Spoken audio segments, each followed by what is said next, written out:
ஒரே ஒரு சப்ஸ்கிரைப் மட்டும் பண்ணிவிட்டு பாருங்கள். தங்கராஜ் வந்து ரிப்போர்ட்டெல்லாம் எப்படி இருக்குது அப்படின்னு சொல்லிட்டு கேட்குறாங்க. ரேவதியோட ரிப்போர்ட்டு. அதுக்கு அவங்களுக்கு பெரிய பிரச்சனை இல்லைல்ல, விட்டமின் டி டேப்லெட் மட்டும் போட்டால் சரியாக போயிடும். அதுவும் வாரத்துக்கு 1 தான். என்ன சொல்கிறீங்க, வேறு ஒன்றும் இல்லையா அப்படின்றாங்க. வேறு ஒன்றும் இல்லையா, சரி இவங்களுக்கே எல்லாம் ஒன்றும் இல்லைனா எனக்கு ஒன்றுமே இருக்காது, நான் ரொம்பவே இதாக இருப்பேன் அப்படின்னு சொல்லிட்டு டாக்டர்கிட்ட வந்து தங்கராஜ் சொல்லுவாங்க. ஆனால் அவங்க பார்த்திங்கன்னா டாக்டர் பேபன்னு முழிப்பார். என்னடா இவ்வளோ இதை வச்சுக்கிட்டு எனக்கு ஒன்றும் இல்லைன்னு நீயே சொல்கிற அப்படின்ற மாதிரி அவர் வந்து ஒன்றுன்னா புட்டு புட்டு புட்டு வைப்பார். இந்த மாதிரி உங்களுக்கு ஏகப்பட்ட பிரச்சனை இருக்குது, என்ன சொல்கிறீங்க டாக்டர், ஏன் ரிப்போர்ட்டில் தான் அப்படி இருக்கா, நல்லா பார்த்து சொல்லுங்கள் அப்படின்னு சொல்லிட்டு எல்லாருமே கேட்கும்போது, ஆமாங்க இவங்க ரிப்போர்ட்டில் தான் இப்படி இருக்குது, முட்டை இவருக்கு ஹார்ட் அட்டாக்கே வந்துடும் அப்படின்ற மாதிரி சொல்கிறாங்க. என்ன டாக்டர் சொல்கிறீங்க அப்படின்னா, நான் ரிப்போர்ட்டில் இருக்கிறத தான்மா சொல்கிறேன் அப்படின்னு சொல்லிட்டு அவர் வந்து சொல்கிறாரு. இவனுக்கு அவன் அப்பா புத்தி டெய்லியும் குடிக்கிறது, என்னத்தை சொல்ல, ஐயோ அப்படின்னு சொல்லிட்டு அவங்க அம்மா வந்து செம கடுப்பாக பேசிகிட்டு இருப்பாங்க.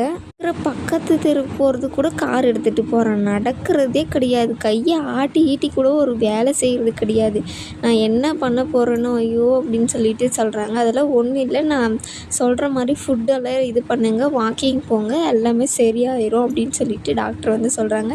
சரிங்க டாக்டர் அப்படின்னு சொல்லிட்டு எல்லாருக்கிட்டையும் இது பண்ணிவிட்டு, ஆனால் ரொம்பவே பயந்துருவார் தங்கராஜும் ரேவதியும் கொஞ்சம் பயந்துருவாங்க. அதுக்கப்புறம் பார்த்திங்கன்னா வீட்டில் வந்து எல்லாம் சப்பாத்தியை வச்சு தேய்ச்சிட்டு இருப்பாங்க. அப்போ வந்து பாப்பாவுக்கு வந்து அவங்க தாத்தா கதையெல்லாம் சொல்லிகிட்டு இருப்பாங்க. கரெக்டாக பாக்கியராஜ் வந்தோடனே பார்த்திங்கன்னா என்னை இந்த மாதிரி அத்தை ஃபோன் பண்ணியிருந்தாங்க மலர், ஆமாம் எனக்கும் பண்ணியிருந்தாங்க, தம்பிக்கு வந்து பொண்ணு பார்க்க போகிறாங்களாம், அதுக்காக தான் அப்படின்ட்டு நான் அத்தைக்கிட்ட ஏற்கனவே சொல்லிவிட்டு பர்மிஷனும் கேட்டேங்க, மாமா கிட்டே கேட்டுட்டு சொல்கிறேன்னு சொன்னாங்க, ஆனால் இதுவரையும் சொல்லவே இல்லை, சரி இரு நான் கேட்குறேன் அப்படின்னு சொல்லிட்டு பாக்கியராஜ் வந்து பார்த்திங்கன்னா போய் கேட்குறாங்க. இந்த மாதிரி மலரோட தம்பிக்கு வந்து என்கேஜ்மெண்ட் இது பொண்ணு பார்க்குறதுக்கு போகிறது, அதனால் நானும் மலரும் போகிறோம் அப்படின்னு சொல்லிட்டு, அங்கே ஒன்று என்கேஜ்மெண்ட்டெல்லாம் கிடையாது இல்லை, சும்மா பொண்ணு பார்க்குறதுக்கு தானே, மலர் மட்டும் போட்டோம், ஏன் நேர்லலாம் வந்து கூப்பிட மாட்டாங்களா, அம்மாவுக்கு உடம்பு சரியில்லை, ஏன் அவன் தம்பி இல்லையா, அவன் வந்தாவே உங்களுக்கு யாருக்கும் பிடிக்கிறது இல்லை, யாரும் நீங்கள் பேசுகிறதே இல்லை, அப்புறம் எப்படி அவன் வருவான் அப்படின்னு சொல்லிட்டு மலர் சொல்கிறாங்க. சரி சரி பாக்கியராஜ் அவன் மட்டும் போட்டோம், நீ இதுக்கெல்லாம் ஒன்றும் போக தேவையில்லை அப்படின்றாங்க. மாமா அப்படின்னு சொல்லிட்டு அவங்க பேசும்போது, எனக்கு ஒரு மாத்திரை இல்லை, நீ போய் அதை வாங்கிட்டு வந்துடு அப்படின்னு சொல்லிட்டு மலர் சொல்கிறத வந்து அவங்க கேட்கவே மாட்டேன்றாங்க, அந்த மாதிரி இருக்குது. அதுக்கப்புறம் மலரும் கோவமாக போய் உக்காந்துருவாங்க. மதியம் இருந்துக்கிட்டு, என்னங்க இது ஒரு அப்ளிகேஷன் போட்டு இது வாங்குற மாதிரி இல்லை இருக்குது, ஒரு விஷயத்த இந்த வீட்டில் ஒன்று கூடவா செய்ய முடியாது அப்படின்னு சொல்லிட்டு சொல்கிறாங்க.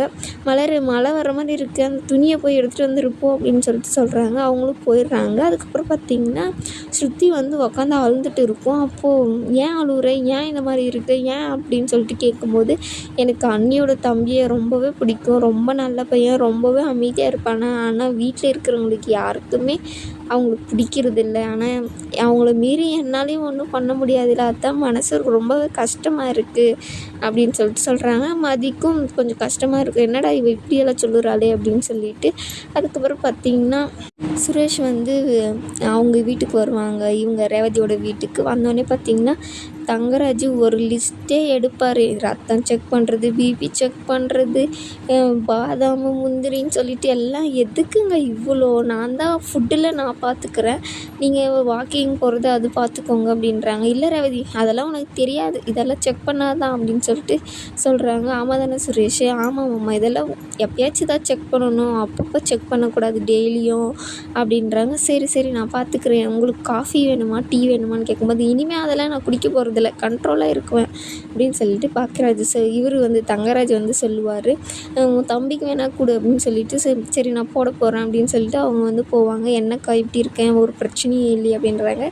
இன்னும் ஒரு மாதத்துக்கு ஒரு பிரச்சனையும் இருக்காதுடா, உன் மாமா அவர் உடம்பு விஷயத்துலேயே இருக்கார், அதனால் எனக்கு ஒரு பிரச்சனையும் இல்லை, அவர் கூட சேர்ந்து மட்டும் குடிக்காத, உனக்கும் ஃபஸ்ட்டு டெஸ்ட் பண்ணி பார்க்கணும். ஐயோ அக்கா நான் அவ்வளோலாம் ஒன்றும் குடிக்கிறது கிடையாது அப்படின்னு சொல்லிட்டு சொல்கிறாங்க. அதுக்கப்புறம் பார்த்திங்கன்னா ரூமுக்குள்ளே வந்து பாக்கியராஜ் உட்காந்து பாப்பாக்கிட்ட பேசிட்டு இருக்கும்போது மலர் வந்து பயங்கர கோவமாக வருவாங்க.